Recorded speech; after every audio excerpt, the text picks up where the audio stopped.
you're currently in a reading slump and you are looking for book recommendations to help you come out of that reading slump, then you are at the right place, because today I come bearing gifts of book recommendations, Nigerian Writers Edition, that you can use to get out of that reading slump.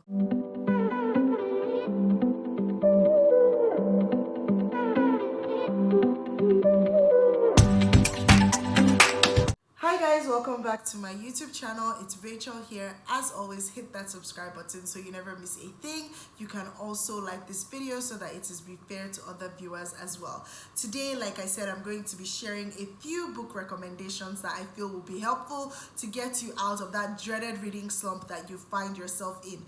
I personally know how annoying reading slumps can be, especially when you really love to read and you're trying so hard to come out of it, but you can't seem to find a book that would help you come out of it. So I'm here to present some amazing books by Nigerian writers that could help you get out of your reading slump. They vary in terms of the genres and subgenres and the formats in which they come in, but hey, keep your mind open. You might actually enjoy this book. So let's get started.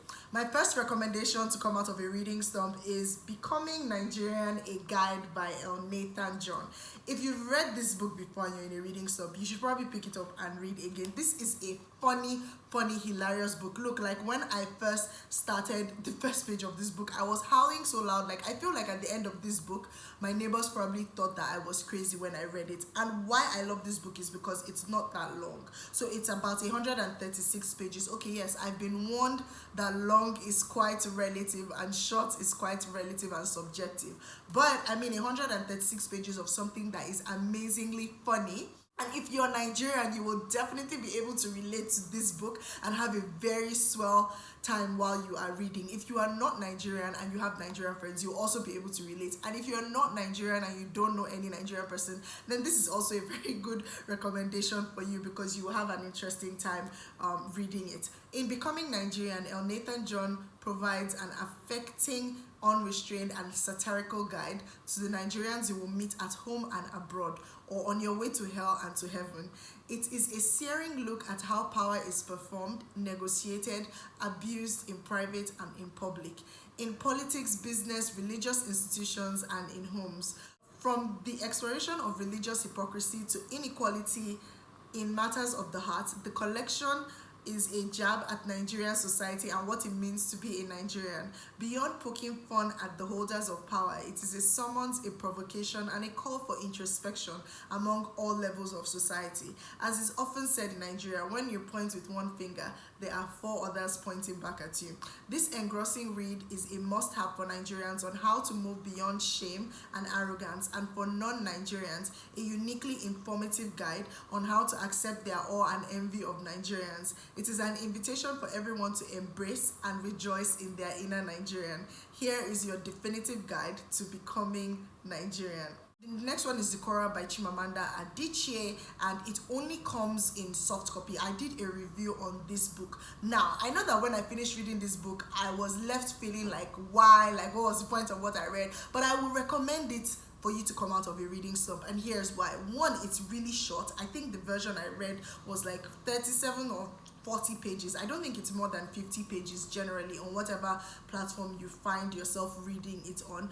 Two, I think that the book was actually very well written. I mean, it's Chimamanda, and I think that she writes beautifully. So the book was well written, the characters were developed. It's about a Nigerian woman, Zikora, and her partner.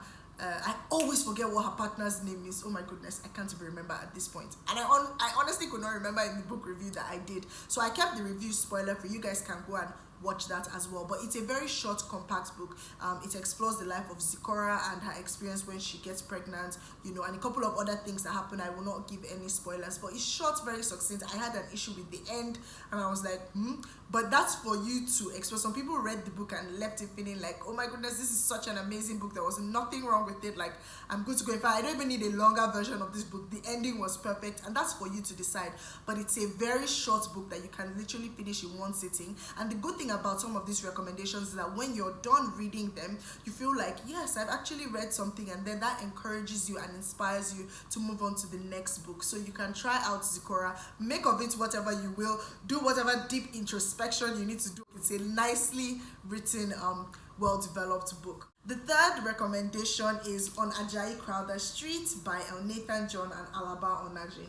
I am recommending this book as a reading slump recommendation because of the format that it comes in. This is a beautifully done graphic novel by a Nigerian, by two Nigerians. Alaba Onajin did a fantastic job in like literally bringing this book to life in terms of the graphics. Like, he is so good, and this was actually the first thing that I had read, and then I went and followed him on social media and I saw all the other, you know, works that he has done or that he's currently working on, and I was mighty impressed. So he partnered up with Nathan John and they wrote this amazing, interesting book. It's such a light-hearted, funny read with some quite deep themes in it. I think I did a review on this book a while ago, and I also put a link here so that you guys can go and watch. It's something different. If you're used to reading hard copy books or soft copy books that are written in words and they're not particularly graphic novels, then this is something different for you to just try. And I know that when I read this book, I was like, yes, I would really love to see more graphic novels that are written by Nigerians. On the noisy Ajay Crowther Street in Lagos, neighbors gather to gossip, discuss noise complaints, and faithfully head to church each Sunday. But beneath the surface lies a hidden world of clandestine love affairs, spiritual quackery, and hypocrisy that threatens to destroy the community from within.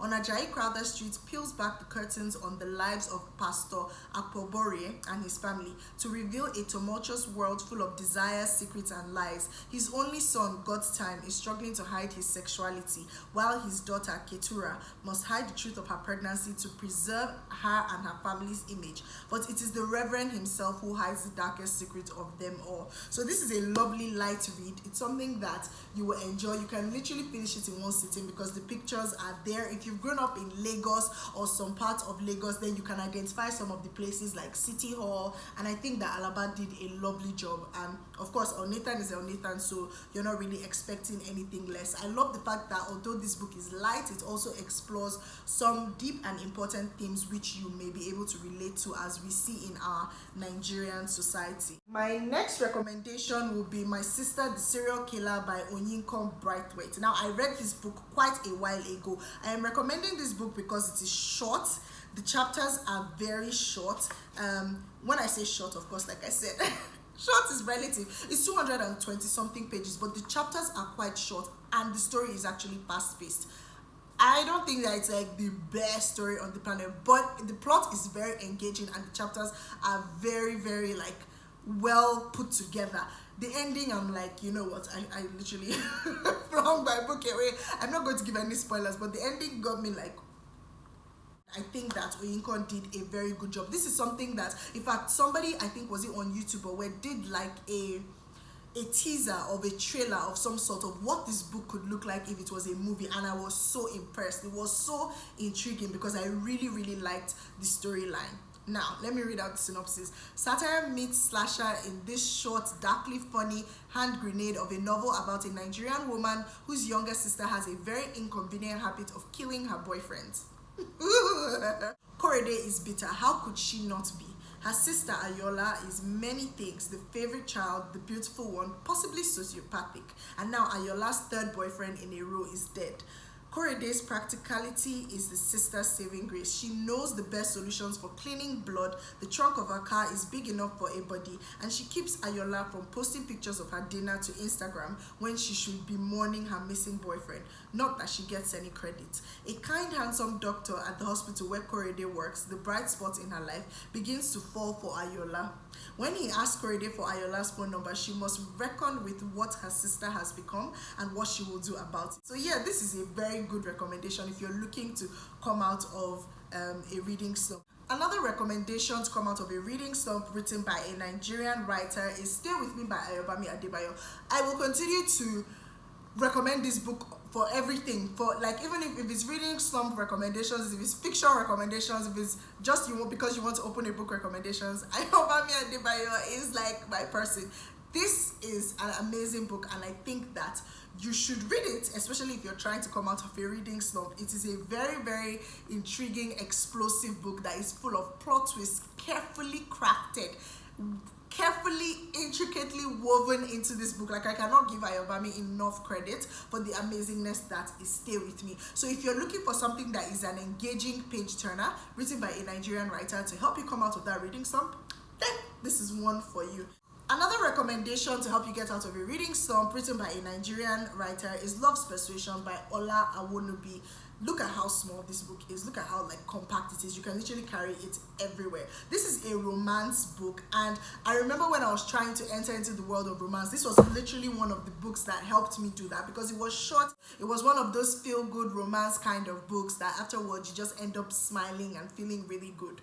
So now, let me read the synopsis. Things are changing for the staff of Lagos firm City Finance, and not necessarily for the best. But for Ada Okafor, a bright, dedicated, and beautiful trainee accountant, the only change worth noticing is the dashing, British-trained new assistant managing director, Tony Okoli. Ambitious and determined, Ada ignores her feelings for Tony and focuses on juggling her work in accounts with completing her degree in business and finance. But their love for books draw them closer together, and soon they embark on a secret but passionate affair. They soon discover that the course of love does not run smooth, and a host of obstacles, from Tony's disapproving family to jealous colleagues, litter their path. Their passion for each other is truly tested as they fight to persuade themselves and the world that love in the end trumps social status. So yeah, this is a nice, short, compact read if you want to get out. If you're looking for a totally different genre, you don't particularly read a lot of romance, and you're looking to try something out, this is a nice, feel-good recommendation. Another one is We Should All Be Feminists by Chimamanda Ngozi Adichie. Now, this book is literally 47 pages, and look at how huge the prints are. This is a very good reading slump recommendation if you're looking to come out of one. It's also sometimes sold with Dear Ijia Wele, or A Feminist Manifesto in 15 Suggestions. I'll come to that one shortly. So We Should All Be Feminists is actually a good recommendation. This book is a modified version of a TED Talk that Chimamanda delivered in 2012 in December. What does feminism mean today? That is the question at the heart of We Should All Be Feminists, a personal, eloquently argued essay adapted from her much-viewed TEDx talk of the same name by Chimamanda Ngozi Adichie, the award-winning author of Americana and Half of a Yellow Sun. With humor and levity here, Adichie offers readers a unique definition of feminism for the 21st century, one rooted in inclusion and awareness. She shines a light not only on blatant discrimination, but also the more insidious institutional behaviors that marginalize women around the world, in order to help readers of all walks of life better understand the often masked realities of sexual politics. You can also try Dear Ijia Wele. This is also about 40-something pages, and I think that it's the form of a letter that she wrote. I think it was an email that she actually wrote to her friend who asked Chimamanda to tell her how to raise her baby girl a feminist, and she wrote an email or some letter and basically developed it into a book and had 15 suggestions for her. And I thought that it was actually very, very nice. There are 15 valuable suggestions, compelling, direct, wily, funny, and perceptive, for how to empower a daughter to become a strong, independent woman. From encouraging her to choose a helicopter and not only a toy as a toy if she so desires, having open conversations with her about her clothes, makeup, and sexuality, debunking the myth that women are somehow biologically arranged to be in the kitchen making dinner, and that men can allow women to have a full career. Dear Ijia Wele goes right to the heart of sexual politics in the 21st century. It will start a new and urgently needed conversation about what it really means to be a woman today. My last recommendation will be Chasing Butterflies. It's by Yejide Kilanko. I think this is Sheon's copy. Sheon, please forgive me because I've hung on to this your copy for a while. It's literally about 120-something pages.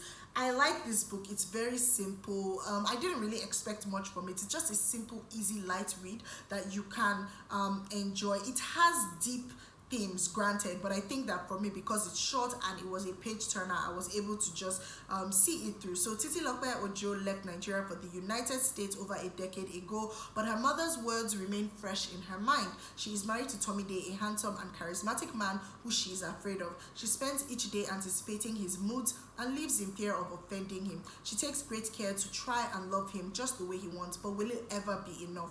As her life continues to spiral out of control, Titilope finds herself alone at a crossroad where she must choose between duty and survival. In Chasing Butterflies, Yejide Kilanko creates a detailed and moving portrait of a difficult and harrowing marriage. She uses crystal clear prose to demonstrate the point of view of both parties and the little child caught in the crossfires of parents who are struggling to be heard and appreciated in their partnership. So I think this is a short one, and if you're done with it, then I mean, you feel like you finished the book and you're looking to read the next one. So that brings me to the end of my reading slump recommendations, Nigerian Writers Edition. Please let me know, out of all these books, if there's anyone that you're interested in reading or you would like to read. If you're also in a reading slump at the moment, let me know in the comments and we can chat about that. Thank you so much for watching this video, and I will see you in my next one. Bye.